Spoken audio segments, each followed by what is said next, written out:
En février 1972, Lacan introduisait les nœuds borroméens dans son enseignement, une trouvaille qu'il allait comme une bague au doigt. 3 anneaux noués de telle façon que si l'on enlève l'un des 3, les 2 autres s'y séparent. Nouage radical, 3 ou rien.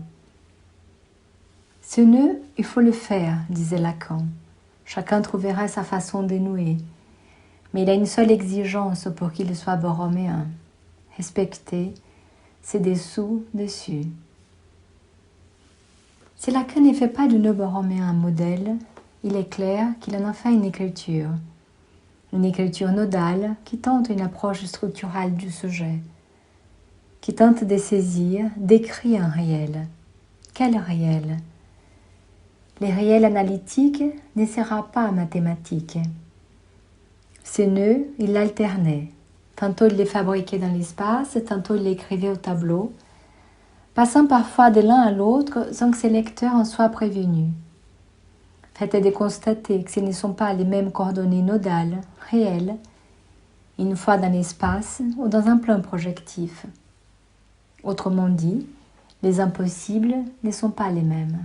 C'est-à-dire que si la corde résiste une fois plongée dans l'espace, l'écriture existe une fois mise à plat.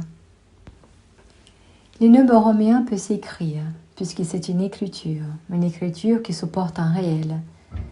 Ceci déjà, soit tout seul, désigne que non seulement le réel peut se supporter d'une écriture, mais qu'il n'y a pas d'autre idée sensible du réel. Ce réel qu'est les nœud qui est une construction. Lacan est ainsi. Écrire les nœuds, qu'est-ce que c'est? C'est tout d'abord commencer par les mettre à plat, avec ceci d'étonnant, qui même à plat, le réel s'y fera sentir. Le borroméen est une écriture vivante, contingente du sujet.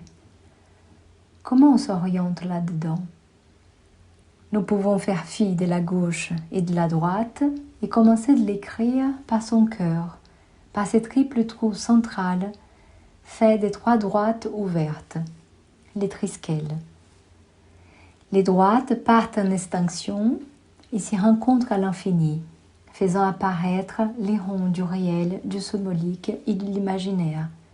Récit, hérésie. Ces 3 dimensions qui, à l'égard de la structure, sont absolument équivalentes et solidaires. Il n'a besoin de l'autre pour exister. Et qu'est-ce qu'on retrouve dans la mise à plat de ce nœud? Des points de croisement et des trous. Lacan va ajouter des lettres et il nomme.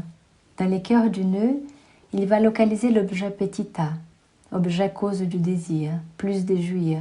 Cet objet fait le noyau élaborable de la jouissance, dit-il. Au prolongement de l'objet petit a, on retrouve les 3 jouissances, à savoir jouissance autre, jouissance phallique et jouissance du sens. Cette écriture du nœud opère un glissement du désir vers les jouissances.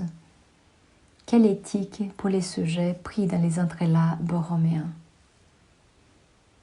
Il y a une équivalence entre la topologie et la structure qui nous oriente ici vers une pratique du nœud.